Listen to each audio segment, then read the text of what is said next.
Hello, welcome to my channel.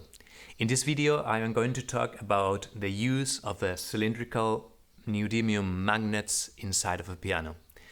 This is something that the composer Michelle Agnes Magallanes invented or imagined, and it became so very famous that many composers afterwards used them as well. For the purpose of this video, we are going to use a couple of different sizes magnets. This is 12 millimeters per 60 and this is 10 millimeters per 40. You may as well try different sizes and combine them as you wish. In order to buy them, you can search in the internet for neodymium magnets, Neodymium, and you will find many places where to buy them. You can then compare prices and decide by yourself. The big ones would be around 10 euros and the small one will be around 4 euros. But they are much cheaper if you go down the scale. Neodymium magnets break easily. This is something that you have to take into account.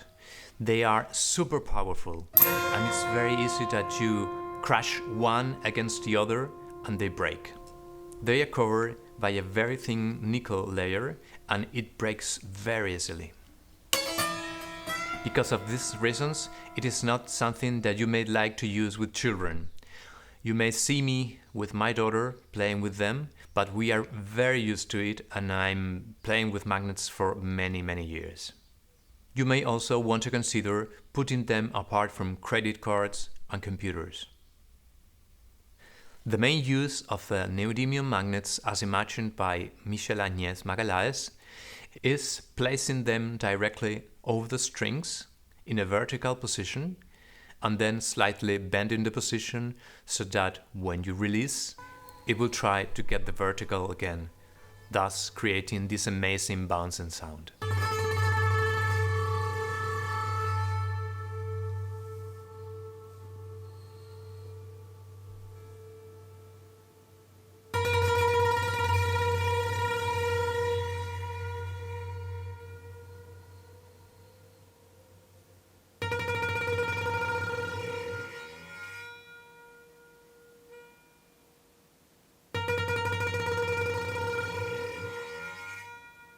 You may try this sound in different places in the strings, behind the bridge,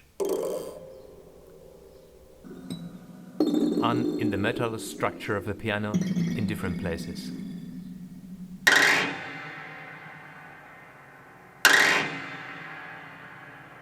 On the bass strings, you may use them in two places, before and after the winding of a string.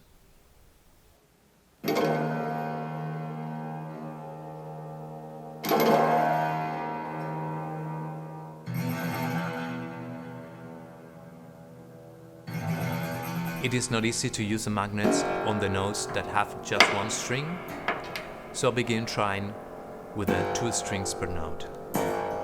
Also be very careful about approaching the magnets to any metallic part of the piano, because it will crash violently.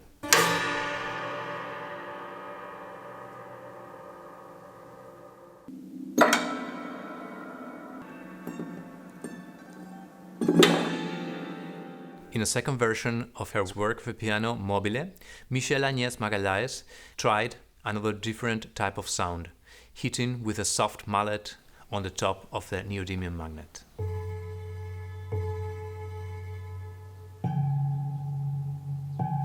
Because of the fascination these sounds produce on many listeners, other composers tried also to incorporate neodymium magnets in their works. Elena Rykova used them in 2 pieces, Jamming for 2 pianists in a single piano, and her work for piano solo, Cositas Diminutas. In Jamming, she uses the magnets to hit the strings and make a glissando afterwards. Or to hit the string and leave it bouncing.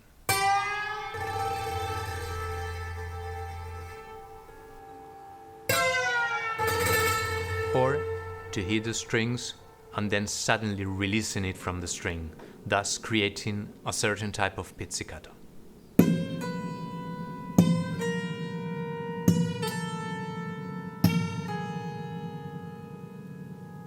In Cositas Diminutas, we experimented a lot with different possibilities with the magnets, locating different metallic objects on the top of them.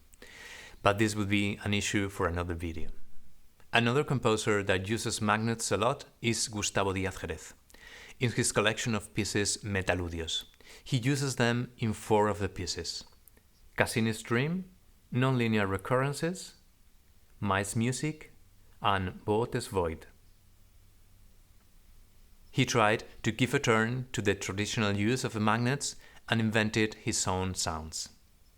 In Cassini's Dream and Mais Music, he brushes with a magnet over the top strings of the piano.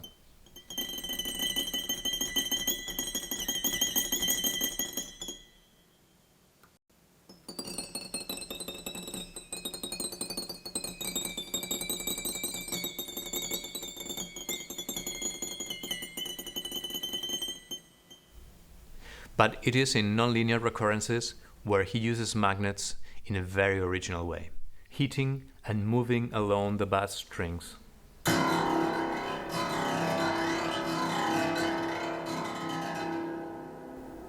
Heating and using glissandi both across and along the string.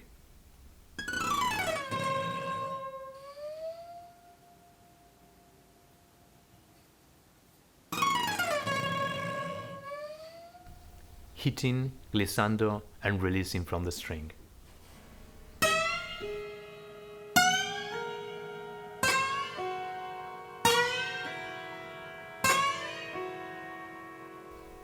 And my favorite one, with 2 hands.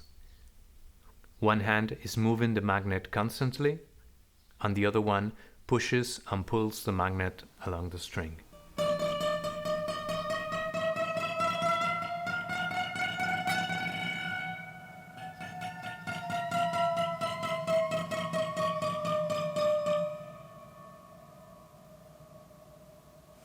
You have to consider that there is a relation between the height of a magnet and the swinging of it. So this will swing a little, but this one will swing much more. It will sound a little bit less, but it will swing much more. That is why you may consider combining different types of magnets.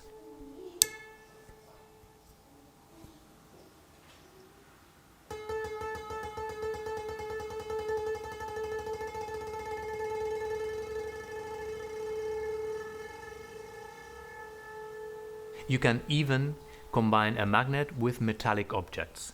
For instance, you may try to find cylindrical or round coupling nuts or connector nuts. You may put them on the top of the magnet and they will work the same.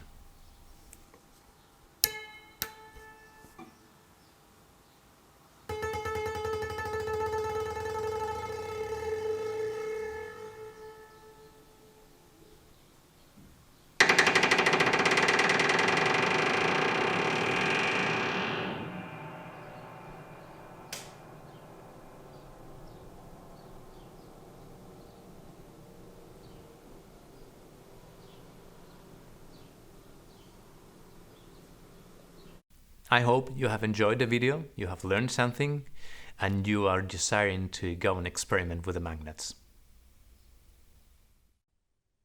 If you like the content of this channel and want to help us with it, follow the links below.